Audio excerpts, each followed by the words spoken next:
Alright, back for game 2. We have kept our opener, and our opponent is casting a Serum Visions. Still completely wide open what we're playing against. Dryad Militant, I think, is going to be good no matter what, so I'm really excited that that's in my opener. Bailoff is great against any sort of burn spell, as are these pump spells. Fortunately, if he's playing... Actually... I just realized something, I think. Not be the target of spells or abilities your opponent controls, which is different from hexproof. If he's playing Twin, I can cast Vines of Vastwood to counter a Splinter Twin. I have no idea why a card works that way. It has to be intentional. Because hexproof was a keyword in Vines of Vastwood. I guess it's supposed to be a utility spell? I can't imagine they just screwed that up. That could be a very exciting card. I kind of hope he's playing Twin now just so I can get him. I've basically got 1 mana counter target Splinter Twin. Does it stop abilities as well? So it can also slow down Kiki Jiki for a turn.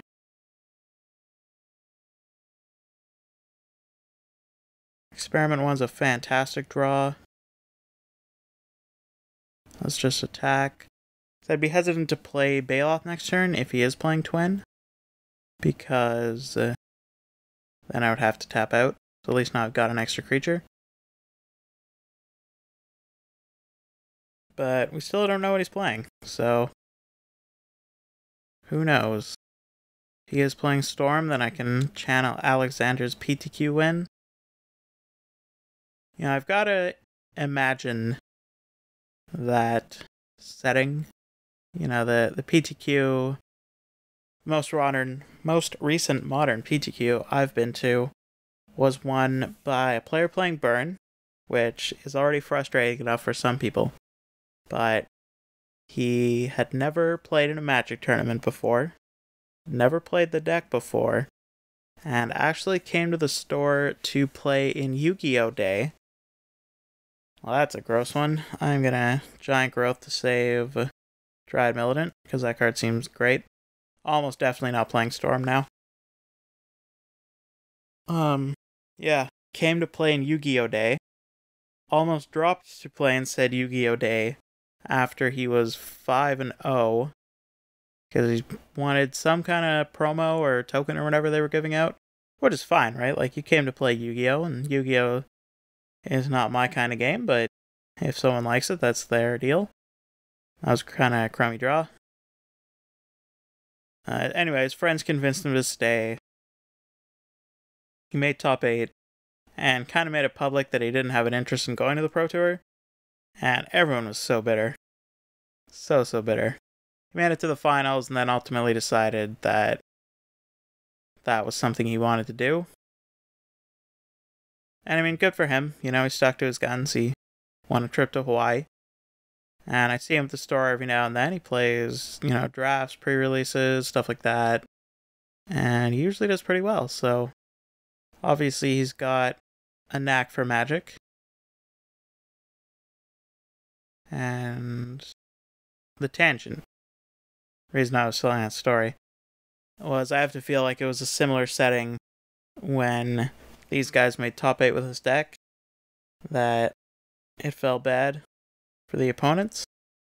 And, you know, if you can't handle losing to an unusual deck like this, I don't really have any sympathy for you.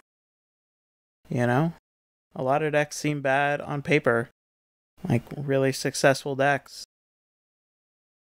So what's our opponent doing now? Probably casting a burn spell of some kind. Oh, we got a new one. Monstrous Swift Spear.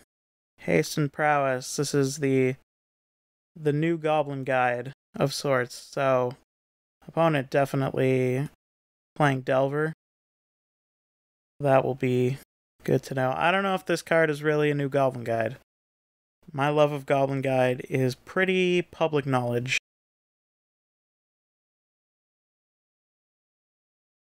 Tough call what to do here. Prowess gives +1/+1. Doesn't tell me. I'm pretty sure it does. So attacking in just seems awful. Leatherback Baloth, almost a guaranteed counter, but I think it's better than anything else right now. So I'm just going to run it out. My opponent, okay, he's obviously playing something. It's just a question of would I like to trade Militant for the Swiftspear, and I don't think I do. If I did, I would have attacked before playing the Baloth, because then he wouldn't be able to pump the Swiftspear. But even then, he could, bolt me. Militant dies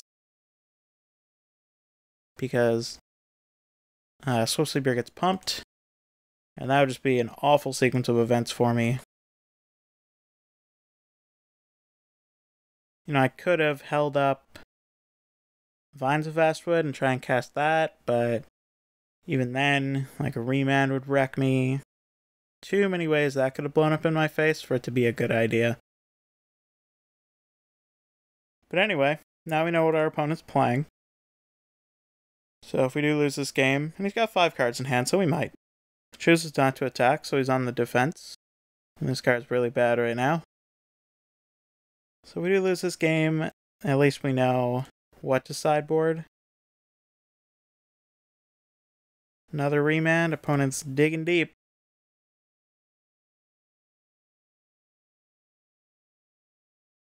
But if our opponent stays on the defensive for too long, then maybe we can just start resolving some 4/5s and just battle through. We can't snapcast, synergy, anything. Whoa, what's this? This is Keranos and Delver? Couldn't be playing any of the Delve spells because he's only got 1 card. Yep, it's Keranos. Alright. That is a very scary magic card. So he's got a blue. Just wondering if I'm still interested in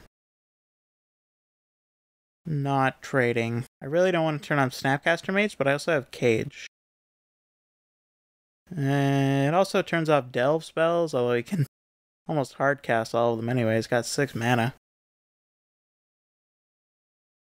I think I'm still going to keep Militant back. It seems like a good enough card that is worth doing. Just drop the Baloth. What could this be? No. No, okay. I don't think there's anything. So he probably has a Spell Pierce.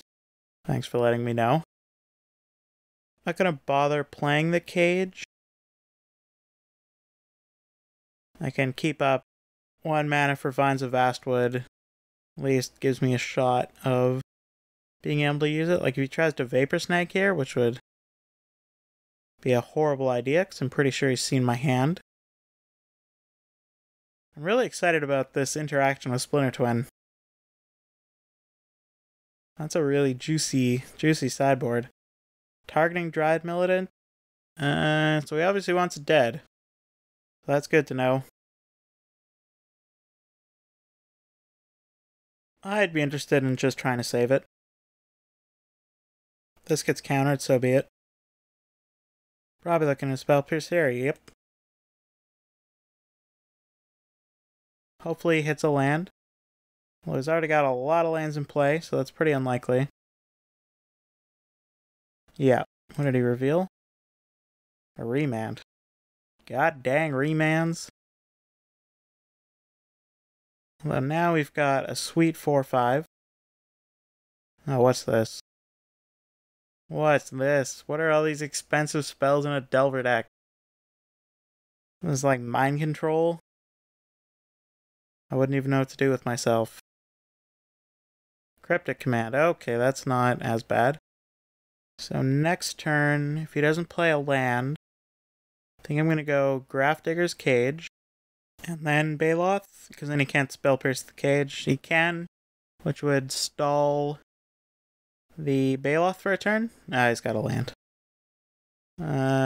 So playing Baloth is horrible because he's going to remand it. So we're just going to drop the cage. Hopefully he doesn't have a negate or anything like that. Sweet. This is going to get remanded, but I see no reason not to do it. Might as well use up the remand while we can. Keranos and Delver is a pretty sweet one. This card is just so good. Like, any deck playing Mountains and Islands should probably just be playing it. I'm trying to think of what shouldn't.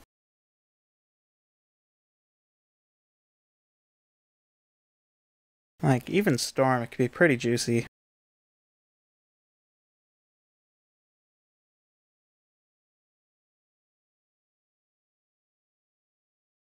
But probably a little too greedy. Okay, this could be a problem. So I will have to keep in mind that Grafdigger's Cage does turn off my Stranglegeist. Oh man, that's a spicy turn. Yeah, Skylasher doesn't do enough against them. Gonna have to try and get a Baloth out.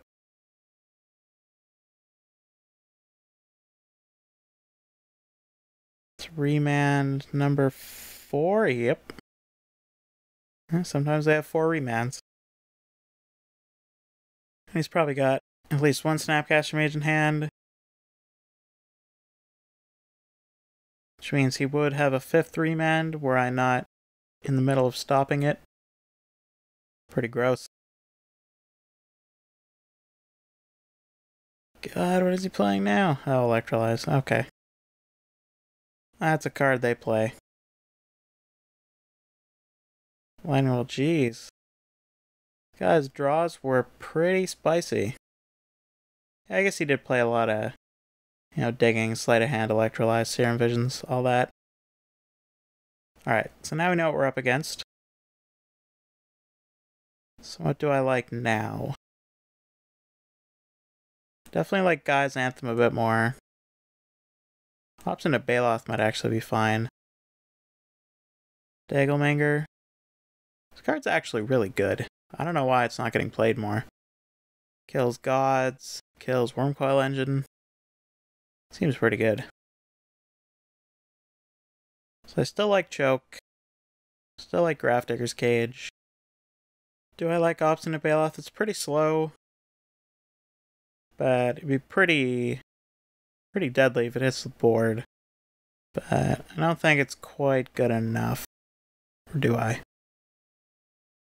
Hum. Maybe I don't like Stranglegeist. I'm only playing one. Grafdigger's Cage, that seems kind of loose. Maybe cut like an Experiment one Baloth. We don't really want 2 in our opening hand. Maybe 1 Geist. We can put in the Anthem. Actually, Anthem seems pretty loose. I do like Baloth. I'm gonna bring them in. I'm gonna bring Dagelmaker, or whatever it's called, and play like this.